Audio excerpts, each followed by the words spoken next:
Buenos días. Hoy día tocamos el tema por fin en Roma. Recuérdense que el apóstol Pablo había apelado a César y es enviado a César. El texto bíblico de Mateo, de Hechos 28:14 dice, y luego fuimos a Roma. Este era el anhelo de Pablo, llegar a Roma. Y así ocurrió. Muchos lectores de Hechos 28 han comentado sobre el carácter vívido y preciso de la narrativa de Lucas.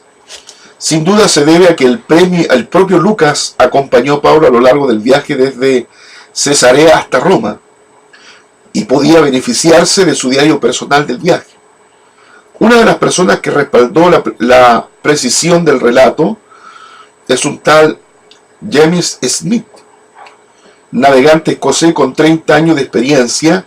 Se había familiarizado con los esquemas climáticos del Mediterráneo y escribió sus hallazgos en el libro de su autoría, Viajes y Naufragio de San Pablo.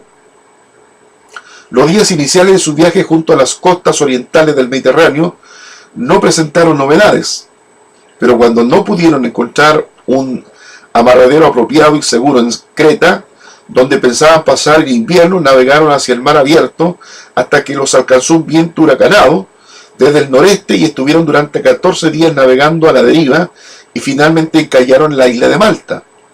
Los isleños lo atendieron durante los 3 meses de invierno y finalmente pusieron rumbo a Italia. Algunos hermanos cristianos se enteraron de que estaban llegando y marchando a pie más de 40 kilómetros por la vía Apia para darle la bienvenida. En Roma se le permitió a Pablo residir en su propia vivienda, aunque bajo vigilancia de un soldado. El apóstol invitó a los líderes judíos a encontrarse con él y les aseguró que no había hecho nada contra el pueblo ni las costumbres judías y que los romanos estaban dispuestos a dejarlo en libertad.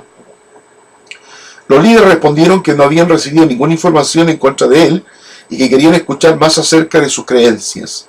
En consecuencia, establecieron un día para encontrarse con él y les proclamó el reino de Dios y les habló del Señor Jesucristo, indudablemente presentando los argumentos para identificar al Jesús histórico con el Cristo bíblico. La audiencia de Pablo se dividió debido a la dureza del corazón de los judíos, y a la cuarta oportunidad de recibir ese rechazo, el apóstol se volcó decididamente a los gentiles, porque como dijo, ellos sí escucharán. Durante 2 años completó la gente asistió y escuchó la prédica de Pablo. Las palabras finales de Hechos son la expresión sin impedimento y con plena libertad. Describe la libertad que disfrutaba el Evangelio en ese momento, sin restricción interna ni externa. Nos habla de una puerta abierta de par en par, por lo que nosotros debemos pasar nuestros días.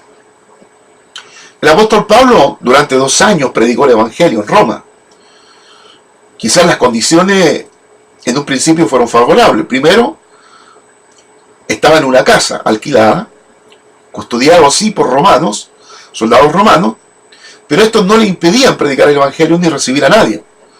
Podía recibir a todo aquel que fuera y predicarle el Evangelio y hacer una unión entre el Cristo histórico o el Jesús histórico y el Jesús profetizado, o el Cristo de las Escrituras, el Cristo bíblico. Hacer ese puente desde el Jesús histórico del que camina, vive, respira y come en la Palestina, y cómo ese Cristo histórico nos sirve de puente para hablar del Cristo bíblico, y compararlo y hacer las comparaciones desde la profecía, desde la ley y la profecía, y llegar a la conclusión de que estamos hablando del mismo personaje, del personaje que fue profetizado, anunciado por los profetas, de que vendría y que se concretó en el Jesús nazareno, en el Jesús de Nazaret, que predicó y enseñó el reino de los cielos. Durante 2 años fue una tremenda posibilidad para el apóstol Pablo. No escatimó esfuerzo para predicar el Evangelio a los hermanos en Roma. Lamentablemente los judíos, por la dureza del corazón, rechazaron a Pablo.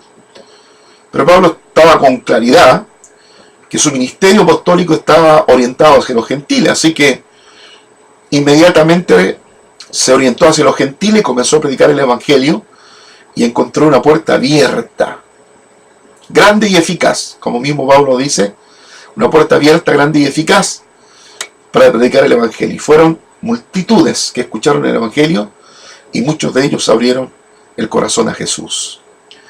No debemos desaprovechar ninguna oportunidad para predicar el evangelio.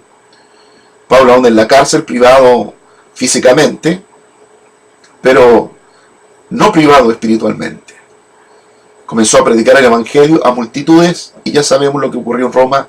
Luego tenemos la carta a los romanos, una de las cartas más importantes, en la que también se inspira Martín Lutero a través de esta carta, Calvino y otros, la carta de la justicia.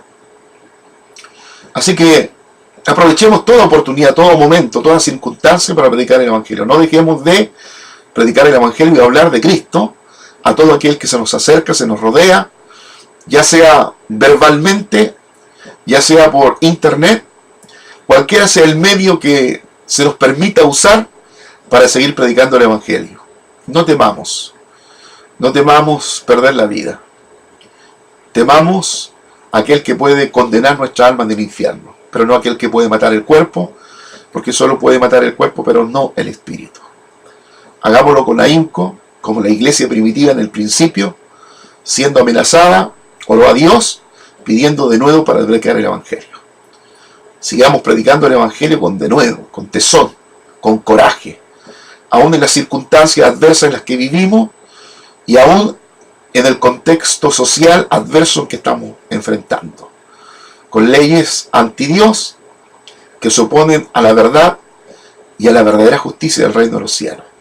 No temamos, hagámoslo con firmeza, pero también con amor, sabiendo que en la mesa del Padre están todos invitados a comer en esa mesa grande, donde hay espacio suficiente para todos aquellos que quieren encontrar en Jesucristo al Señor y al Salvador. Dios les bendiga y nos volvemos a ver mañana.